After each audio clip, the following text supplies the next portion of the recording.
വരില്ലാന്ന് എല്ലാ മനുഷ്യന്റെയും ജീവിതത്തിലുള്ളതാണ് ഇതെല്ലാം. അപ്പോൾ നമ്മുടെ പുന്നക്കൽ ബ്രദറിന്റെ മറുപടി മറ്റാർക്കും മറുപടി പറയാൻ അറിയില്ല എന്നൊന്നുമല്ല. ഈ മുലകുടി വചനം മുക്കിയ എം അക്ബറിനെ പിടിച്ച് പൊക്കുന്നുണ്ട് അദ്ദേഹം. അതായത് ഈ മുലകുടി വചനം കൃത്യമായി ആട് വിഴുങ്ങി എന്ന് നമ്മൾ കേട്ടിട്ടുണ്ടല്ലോ. അതെ, ആട് വിഴുങ്ങിയതാണ് മുലകുടി വചനം. ആയിഷയുടെ ആടിനു വരെ എഴുത്തും വായനയും അറിയാമായിരുന്നു. പുന്നക്കൽ ബ്രദർ പറയട്ടെ, നമുക്കത് കേൾക്കാം. ഒരു നല്ല ചർച്ചയാണ്. ഈ പറയുന്ന അക്ബർ പറയുന്ന ഈ ഖുറാനകത്തും ഹദീസുകൾക്കകത്തും പറയുന്ന പല കാര്യങ്ങളും ഇന്ന് കാണുന്ന തോറയിലില്ല, അതുകൊണ്ട് തോറനെ വിശ്വസിക്കാൻ പറ്റുന്നില്ല എന്ന് പറയുന്നില്ലേ? എന്റെ പൊന്ന അക്ബറെ, മുഹമ്മദ് മരിച്ചതിന് ശേഷമാണ് ഖുറാൻ ക്രോഡീകരിച്ചത്. ആരിൽ നിന്ന്? പലരുടെ ഓർമ്മയിൽ നിന്ന്. പിന്നെ കുറെയൊക്കെ എല്ലിന്നും പല്ലിന്നൊക്കെ പ്രവാചകൻ ഇറങ്ങിയ വെളിപാട് ലോകാവസാനം വരെയുള്ള ജനതയ്ക്ക് നിലനിൽക്കണം എന്ന് അള്ളാഹു ആഗ്രഹിച്ചിരുന്നെങ്കിൽ അതൊരു ഗ്രന്ഥരൂപത്തിലെങ്കിലും അറ്റ്ലീസ്റ്റ് ഒന്ന് സൂക്ഷിക്കാൻ എന്തെങ്കിലും ഒരു ബുദ്ധി അള്ളാഹു പ്രയോഗിക്കില്ലായിരുന്നോ? അത് പ്രയോഗിച്ചിട്ടില്ല. പ്രധാനമായിട്ടും പലതും ഖുറാക്കളുടെ ഓർമ്മയിൽ നിന്നായിരുന്നു. മുഹമ്മദിന് പോലും ഖുറാൻ പൂർണ്ണമായിട്ട് ഓർമ്മയില്ലായിരുന്നു. പിന്നെയാണ് മുഹമ്മദിന്റെ ശിഷ്യന്മാർക്ക്. മുഹമ്മദിന് പോലും ഖുറാൻ പൂർണ്ണമായിട്ട് ഓർമ്മയില്ലായിരുന്നു. പിന്നെയാണോ മുഹമ്മദിന്റെ ഡ്യൂപ്ലിക്കേറ്റ് ശിഷ്യന്മാർക്ക് ഖുറാൻ ഓർമ്മയുണ്ടാവുന്നത്? പിന്നെയാണോ സയ്യിദ് ബിൻ സാബിത്? എഴുത്തും വായനയും അറിയാത്ത മുഹമ്മദിന് 23 വർഷങ്ങളായിട്ട് അല്പാൽപം സാന്ദർഭികമായി ഘട്ടം ഘട്ടമായിട്ട് ഇറങ്ങിയത് മൊത്തവും അദ്ദേഹത്തിന്റെ മൈൻഡിൽ ഉണ്ടാകുമെന്ന് നമുക്ക് പറയാൻ പറ്റുമോ? നമ്മളിപ്പോ പഠിക്കുന്ന കുട്ടികൾക്ക് നല്ല ബ്രെയിനാ, അവർക്ക് നല്ല റിമൈൻഡിങ് പവറാ സമ്മതിക്കുന്നു. അവരോട് 5ാം ക്ലാസ്സിൽ പഠിപ്പിച്ചൊന്ന് ചോദിച്ചു നോക്കിയ ഒരു 6ാം ക്ലാസ്സിൽ പഠിക്കുന്നവനോട്, 7ാം ക്ലാസ്സിൽ പഠിക്കുന്നവനോട് 6ാം ക്ലാസ്സിൽ പഠിച്ചതൊന്ന് ചോദിച്ചു നോക്കിക്കേ, കുറച്ചൊരു ബുദ്ധിമുട്ടായിരിക്കും അല്ലെ? സ്പഷ്ടമായും കൃത്യമായും ഒന്നും ഓർത്തെടുക്കാൻ പറ്റില്ല. ഖുർആൻ എന്ന് പറഞ്ഞാൽ സ്പഷ്ടമായും കൃത്യമായും നേർക്ക് നേരെ അത് ഓർമ്മയിൽ നിൽക്കണ്ടേ? എന്നാലല്ലേ ഇത് ദൈവിക വെളിപാടാണെന്നും ഗ്രന്ഥമാണെന്നും ഒക്കെ നമുക്ക് പറയാൻ പറ്റൂ. മുഹമ്മദ് ഖുറാൻ തുടങ്ങുന്ന സമയത്ത് ജനിച്ചിട്ട് പോലും ഇല്ലാത്ത സയ്യിദ് ബിൻ സാബിത്തിന് ഖുറാൻ ഓർമ്മ ഉണ്ടാവുന്നത്. സൂറ തല കറങ്ങുമ്പോൾ സയ്യിദ് ബിൻ സാബിത്ത് ജനിച്ചിട്ട് പോലും ഇല്ല. ആ സയ്യിദ് ബിൻ സാബിത്താണ് നമ്മുടെ കയ്യിലിരിക്കുന്ന പച്ചച്ചട്ടയും നീലച്ചട്ടയും മഞ്ഞച്ചട്ടയും ചുമലച്ചട്ടയും ഒക്കെയുള്ള ഖുർആൻ മുഹമ്മദ് നബി കണ്ടിട്ടില്ല. ഓക്കെ, ക്രോഡീകരിക്കുന്നത്. അപ്പൊ ഈ ഖുറാൻ ക്രോഡീകരിച്ച സയ്യിദ് ബിൻ സാബിത്ത് ജനിക്കുന്നതിന് മുന്നേ പോലും സൂറകൾ ഇറങ്ങിയിട്ടുണ്ട്. അപ്പൊ ഖുറാൻ ഉണ്ടാക്കിയ മുഹമ്മദിന് പോലും ഖുർആൻ എഴുത്തുകാരായിട്ടുള്ള പ്രവാചകന്റെ സ്വഹാബത്തുകൾ ജനിക്കുന്നതിന് എത്രയോ മുമ്പേ പ്രവാചകന് ഖുർആൻ ഇറങ്ങി തുടങ്ങിയിട്ടുണ്ട്. അതൊക്കെ എവിടെ എഴുതി, ആരെഴുതി, എപ്പോഴെഴുതി?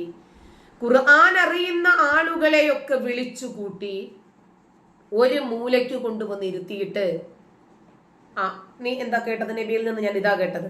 നീ എന്താ കേട്ടത്? ഇതാ കേട്ടത്. മറ്റവൻ എന്താ കേട്ടത്? അതാ കേട്ടത്. വർഷങ്ങൾക്ക് മുമ്പാണ്. നബിയെ കണ്ടവരെ പോലും കണ്ടിട്ടില്ലാത്ത കാലഘട്ടത്തിലാണ് ഇത് ക്രോഡീകരിക്കുന്നത്. പൂർണ്ണമായിട്ട് ഓർമ്മയില്ലായിരുന്നു.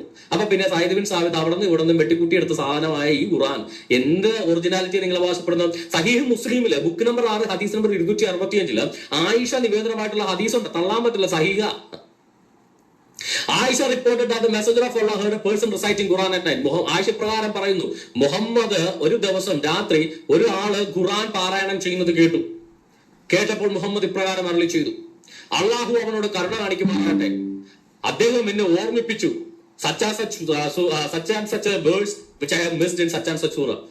ഇന്ന സൂറയിൽ ഇന്ന ആയത്തിൽ ഞാൻ മറന്നുപോയി. അദ്ദേഹം ഇങ്ങനെ ഉരുവിട്ടപ്പോ എനിക്ക് ഓർമ്മ വന്നു. മുഹമ്മദിന് പോലും ഖുറാൻ മറന്നു പോവുക. വേറെ ആരാണ്ടൊക്കെ ഉരുവിട്ടപ്പോ അത് ഖുറാനകത്തുള്ളതെന്ന് മുഹമ്മദ് ഓർത്തു എന്നാ പറയാം. തമ്പുരാണ് അങ്ങനെ വല്ല കഥയും ചൊല്ലിയായിരിക്കും അതിപ്പോ ഖുറാനകത്തുള്ളത്. മുഹമ്മദ് പറഞ്ഞതാവാനും മതി, എന്തോ ആയിക്കൊള്ളട്ടെ. മുഹമ്മദിന് ഖുറാൻ പൂർണ്ണമായിട്ട് ഓർമ്മയില്ലായിരുന്നു. നട്ടപ്പാതിരക്ക് ആരാണ്ടും വിളിച്ചു പോയപ്പോ അത് കേട്ടപ്പോഴാണ് മുഹമ്മദിന് പോലും പലതും ഓർമ്മ വന്നത് എന്ന് ഞാൻ പറഞ്ഞതല്ല, മുഹമ്മദിന്റെ സ്വന്തം ഭാര്യ ആയിഷ പറഞ്ഞായിട്ട് ഇമാം മുസ്ലിം രേഖപ്പെടുത്തിയിരിക്കുന്ന ഹദീസാണ്, ബുക്ക് നമ്പർ 6 ഹദീസ്. നബിക്ക് ഇതങ്ങ് ചെയ്തിട്ടും പറഞ്ഞിട്ടും ഒക്കെ പോയാ മതിയായിരുന്നു. പിന്നീട് വരുന്ന ജനങ്ങളല്ലേ ഇത് വിശദീകരിച്ചും വ്യാഖ്യാനിച്ചും നൂറ്റാണ്ടുകളോളം ഇവർ പണിയെടുക്കുക. ഈ ആധുനിക കാലഘട്ടത്തിൽ പോലും കോട്ടിട്ട് വന്ന് ഈ മുലകുടി വചനത്തെ ന്യായീകരിക്കേണ്ടുന്ന ഒരു ഗതികേടിലാണ് ഇവരെത്തി നിൽക്കുന്നത്. ആദ്യം 5 പ്രാവശ്യം പ്രായപൂർത്തിയായ പുരുഷന്മാർ മുല കുടിച്ചാൽ സഹോദര ബന്ധമുണ്ടാകും, മുലകുടി ബന്ധമുണ്ടാകുമെന്ന് പറഞ്ഞു. പിന്നീട് അത് 10 തവണ എന്ന് പറഞ്ഞു. പിന്നീട് പറഞ്ഞു വിശപ്പ് മാറുന്നത് വരെ കുടിച്ചാൽ മതി. ഇതെന്തുവാ ഇത്? കടലിലെ വെള്ളമോ? പ്രായപൂർത്തിയായ ഒരാൾക്ക് മുല കുടിച്ച് വയറ് നിറയ്ക്കാൻ അപ്പോൾ സ്ഥിരം ഇങ്ങനെ ഒരു ബന്ധമാക്കിക്കോട്ടെ എന്ന് വിചാരിച്ചിട്ടാണോ? നമ്പർ 265. അപ്പൊ മുഹമ്മദിന് പോലും ഓർമ്മയില്ലാത്ത ഖുർആൻ എങ്ങനെയാണ് സയ്യിദ് ബിൻ സാബിത്ത് മുഹമ്മദ് മരിച്ച് വർഷങ്ങൾക്ക് ശേഷം ക്രോഡീകരിച്ചെടുത്തതെന്ന് ചോദിച്ചാൽ എന്ത് മറുപടി? പ്രവാചകനേക്കാൾ വലിയ പ്രവാചകന്റെ ഖുർആൻ എഴുത്തുകാരിൽ പ്രധാനിയായിരുന്നു സയ്യിദ് ബിൻ സാബിത്ത്. ഇദ്ദേഹം ജനിക്കുന്നതിനു മുമ്പേ പ്രവാചകന് ഖുർആൻ അവതരിച്ചു തുടങ്ങിയിട്ടുണ്ട്. പിന്നെ ഇതിനകത്തൊക്കെ എന്ത് ജെന്യൂനിറ്റിയാണുള്ളത്, എന്ത് ഓതന്റിസിറ്റിയാണ് ഇതിനുള്ളത്? ജീവിച്ചിരിപ്പില്ലായിരുന്നല്ലോ, പിന്നെ എന്ത് ലോജിക് വെച്ചാ നിങ്ങൾ പറയുന്നത്? ഈ പറയുന്ന സയ്യിദ് ബിൻ സാബിത്ത് ഖുർആൻ ക്രോഡീകരിച്ചു, അതാണ് ഇന്നിരിക്കുന്ന ഖുർആൻ. അപ്പൊ അതിന് എന്ത് വാലിഡിറ്റിയാണുള്ളത്? ഇനി മുഹമ്മദ് മരിച്ചതിന് ശേഷം ആരോ റദ്ദാക്കിയ ആയത്ത് കാണാനില്ലെന്ന് ഖുർആനകത്ത്. മുഹമ്മദ് മരിച്ചതിന് ശേഷം ആരും റദ്ദാക്കി എന്നുള്ളതാണ് അടുത്ത ചോദ്യം. സുനാൻ ഇബ്നു മാജയിലെ എല്ലാ കാലഘട്ടത്തിലേക്കും നിലനിൽക്കുന്ന ഒരു ഗ്രന്ഥം അള്ളാഹുവിൽ നിന്ന് അയക്കുമ്പോൾ അത് റദ്ദ് ചെയ്യപ്പെടാൻ പാടുണ്ടോ? മനുഷ്യനാണ് നമ്മൾ ചെയ്യുമ്പോൾ തെറ്റും, എഴുതുമ്പോൾ തെറ്റും, നടക്കുമ്പോൾ ചിലപ്പോൾ നമ്മളൊന്ന് വീണെന്നിരിക്കും, നമ്മൾ സംസാരിക്കുമ്പോൾ തെറ്റുകുറ്റങ്ങൾ സംഭവിച്ചെന്നിരിക്കും. നമ്മൾ മനുഷ്യന്മാരായതുകൊണ്ടാണ്. സൃഷ്ടാവിന് അദൃശ്യജ്ഞാനിയല്ലേ? ഇനി നാളെ സംഭവിക്കാൻ പോകുന്നതിന്റെ നിജസ്ഥിതി വളരെ കൃത്യമായിട്ടറിയുന്ന പടച്ച റബ്ബിന് തെറ്റാൻ പാടുണ്ടോ? ആദ്യം ഒരു കാര്യം പറയുന്നു, പിന്നീട് പറയുന്നു ഏയ് അങ്ങനെയല്ല കേട്ടോ, അതൊന്നും വേണ്ട, അതിങ്ങനെയാണ്. പിന്നീട് പറയുവാണ് ചില സമയത്ത് അള്ളാഹു ചില വചനങ്ങൾ ഇറക്കും, എന്നിട്ട് അത് ദുർബലപ്പെടുത്തും. എന്നിട്ട് പറയാണ് ഞാൻ ചിലപ്പോൾ അതുപോലെ ഒരെണ്ണമോ അതല്ലെങ്കിൽ അത് വേറൊരെണ്ണമോ കൊണ്ടുവന്നേക്കാം. അതുപോലൊരെണ്ണം കൊണ്ടുവരുന്നത് എന്തിനാ?